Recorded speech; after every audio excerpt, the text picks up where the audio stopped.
Birini 30 ming so'm oladilar, ikkini qo'shib beramiz. 45 ming so'm birini olganda birini qo'shib beramiz. Hurmatli obunachilar, 24-fevral sanasini ko'ra Umid Optimda nechta aksiyalar bo'lib turadi, sizlar bilan birgalikda ko'rib chiqamiz xudo xohlasa. Assalomu alaykum obunachilarimiz. Ina bizda aksiyalarimiz hali davom etib turibdi.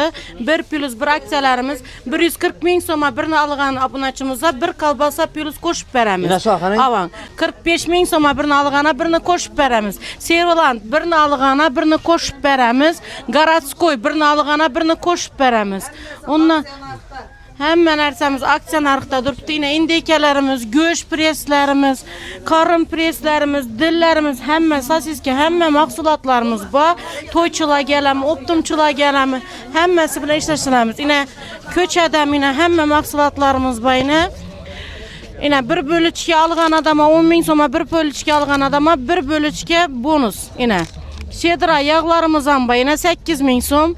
Darital yağlarımız hem yerde 50 satılıp turibdi, bizde 47 ming so'm. 1+2 aksiyamızda birini 30 ming so'm aladılar, ikkini qo'shib beramiz.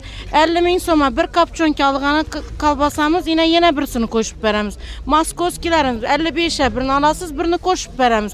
Hammamiz 1+1 aksiyada bo'lib turibdi. Bizning manzilimiz 9 etajdan girip gelasizlar, shoppingni yan başında Umid Optim 2. filiali. Gelaverasizlar, hammangizni kutib qolamiz. Ina shu nomerlarni telefon sizda xudo xolasa dastavka bor deysizlar. Dastavka Yandexda chiqarib beramiz. Bor. To'ychilar xudo xolasa aksiyalardan foydalanib qolasizlar. Menimcha sizlarda hammasi aksiyada o'xshaydi. Bizda hamma narsa aksiyada bo'lib turibdi. Maşallah. Xullas, optimchilar bo'ladi bo'lsa, optimchilardan taklif etib qolamiz. Go'rdingizlar, narxlar arzon, aksiyalardan sizlardan foydalanib qoling. Sizlar zo'r savdolarni aytib, sizlardan foydalanib qolishni tavsiya qilamiz. Telefon nomerlarini yozib qo'ydik. Telefon testlardan xudo xolasa bosib beraverasizlar.